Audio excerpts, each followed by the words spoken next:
Delegasi Indonesia di PBB ditekan habis-habisan AS dan Uni Eropa, Presiden Jokowi ambil tindakan tegas. Sejumlah pengamat politik internasional menilai keputusan Indonesia memilih abstain dalam resolusi Majelis Umum PBB adalah langkah pragmatis. Resolusi Majelis Umum PBB itu dibuat sebagai tanggapan organisasi menyusul berbagai macam permasalahan, mulai dari konflik Rusia-Ukraina, ancaman kelaparan, dan krisis energi serta ekonomi. Selain itu, menurut Alexius, keputusan Indonesia untuk abstain tepat karena dapat membuktikan kepada dunia, terutama pihak Barat bahwa Jakarta tak mudah ditekan. Indonesia tidak sendiri dan Barat akan semakin paham bahwa Indonesia tidak mudah untuk dipengaruhi untuk terus menuruti kemauan Barat dan memusuhi Rusia, jelas Alexius lagi. Baru-baru ini, Indonesia terus ditekan oleh negara Barat untuk membatalkan program hilirisasi industri yang menjadi program besar nasional.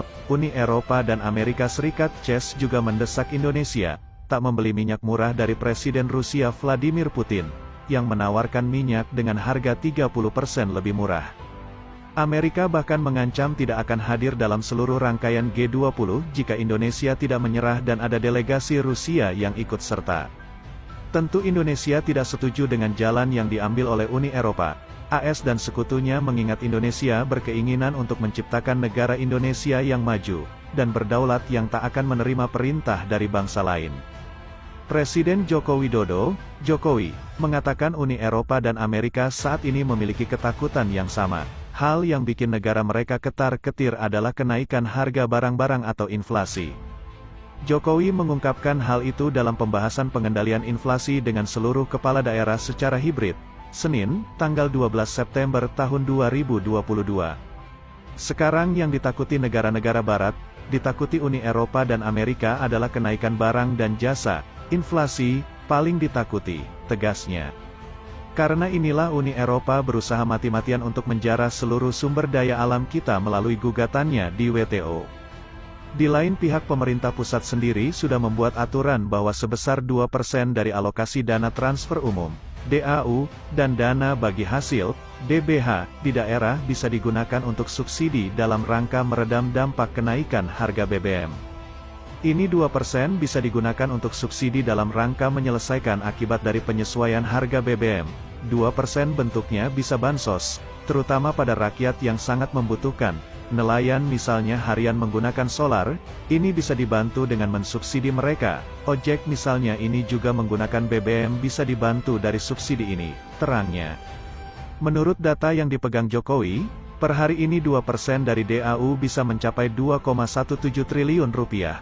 Sementara untuk belanja tak terduga ada sebesar 16,4 triliun rupiah, dan baru digunakan 6,5 triliun rupiah.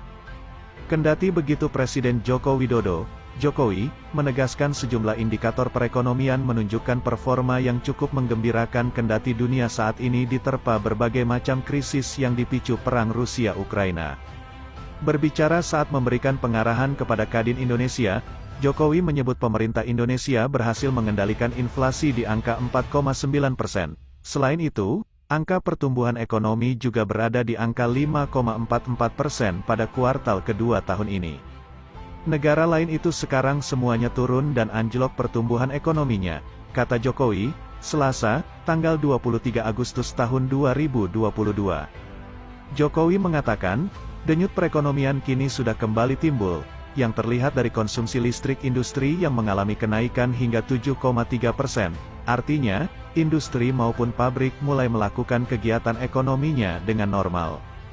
Ini yang harus kita syukuri, kata Jokowi. Selain itu, pertumbuhan kredit juga meningkat di angka 10,6%, yang menandakan aktivitas perekonomian mulai pulih. Sementara itu, dana pihak ketiga, DPK, juga kini tumbuh di angka 9,13%. Utamanya mungkin Kadin banyak yang nabung di bank karena duitnya kelebihan.